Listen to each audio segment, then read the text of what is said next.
بسم اللہ الرحمن الرحیم۔ عزیزان اسلام، السلام علیکم ورحمۃ اللہ وبرکاتہ۔ عزیزم، آج میرے سامنے مسلک دیوبند کے ایک بہت بڑے مناظر علامہ عبدالواحد قریشی صاحب کا انٹرویو آیا ہے، جس سے میرے دل کو اتنی خوشی محسوس ہوئی جس کا کوئی بھی تصور نہیں کر سکتا۔ وہ اب بھی محسوس کر رہا ہوں کہ جو انہوں نے نقطہ نظر پیش کیا ہے بریلویت کے حوالے سے، کاش کہ یہ نقطہ نظر ہر مسلک کا بن جائے، ہر جانب سے، اور جمعیت کا سما ہو، انقلاب ہے اور خلافت ہو۔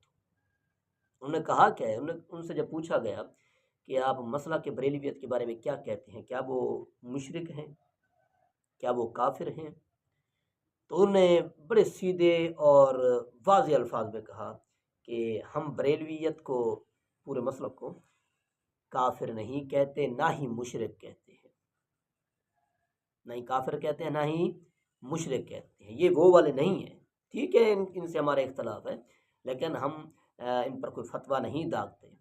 اور انہوں نے نام لے کر کہا کہ جو ہم پر فتویٰ داغتے ہیں کفر کا، یعنی جو بریلویت میں سے ہم پر سخت ہیں، ہم انہیں بھی کافر نہیں کہتے۔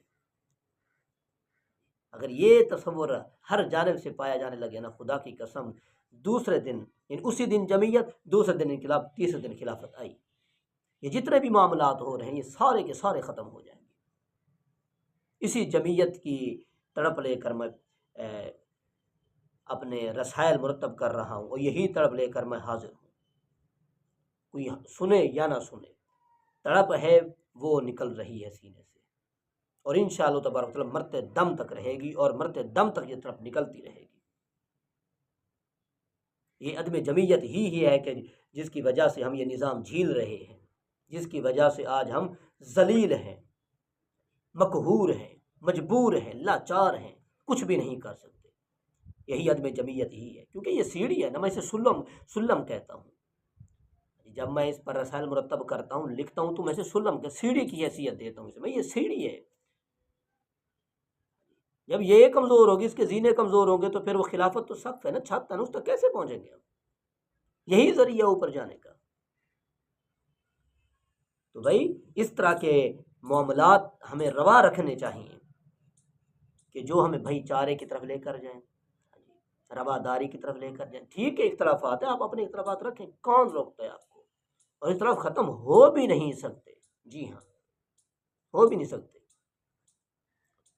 آپ رکھیں اختلافات، لیکن یار وقت کی ضرورت کو سمجھیں، وقت کی پکار کو سمجھیں، زمانے کی آواز کو سنیں۔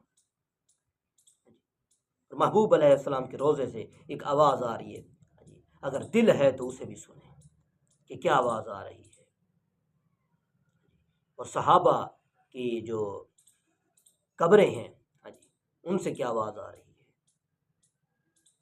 اگر دل ہے تو خدا کی قسم آپ سنیں گے، ضمیر ہے تو ضرور سنیں گے کہ کیا اس لیے تقدیر نے چنوائے تھے تن کے، بن جائے نشیمن تو کوئی آگ لگا دے۔ کیا اس لیے ہم نے قربانیاں دی تھی؟ کیا اس لیے ہم گھر بار چھوڑ کر یمن کے اندر دفن ہوئے، یا افغانستان کے اندر دفن ہوئے، یا دور دراز علاقوں کے اندر دفن ہوئے، کہ بعد میں تم آؤ اور سارا نظام ختم کر کے رکھ دو، بعد میں تم آؤ اور اس دوسرے کے خلاف نفرتیں پیدا کرو، نفرتوں کا سما باندھ لو، اور ایک دوسرے کو کافر کہنا شروع کر دو؟ کیا اس لیے ہم نے یہ سارا نظام کیا تھا؟ کہ ہمارے درمیان اختلاف نہیں تھے؟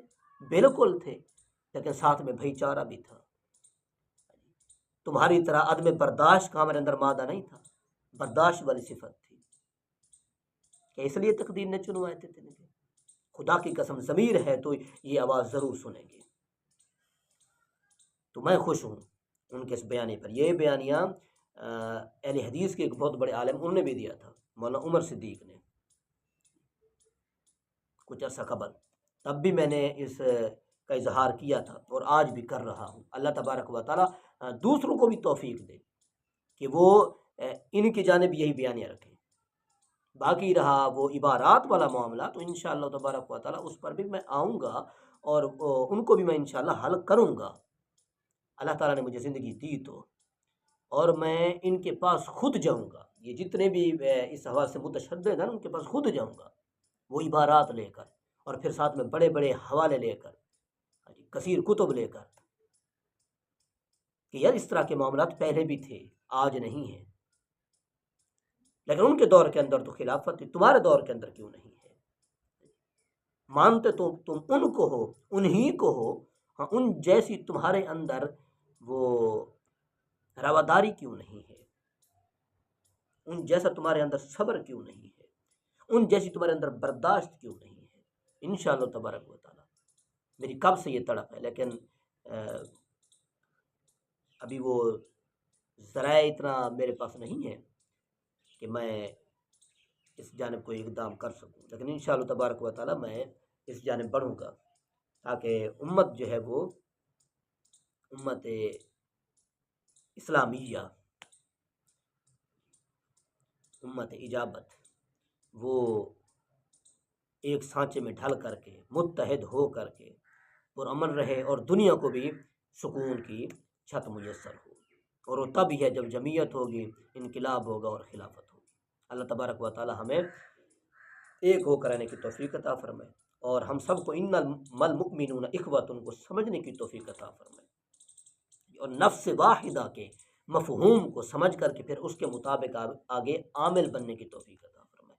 آمین و آخر دعوانا ان الحمد للہ رب العالمین۔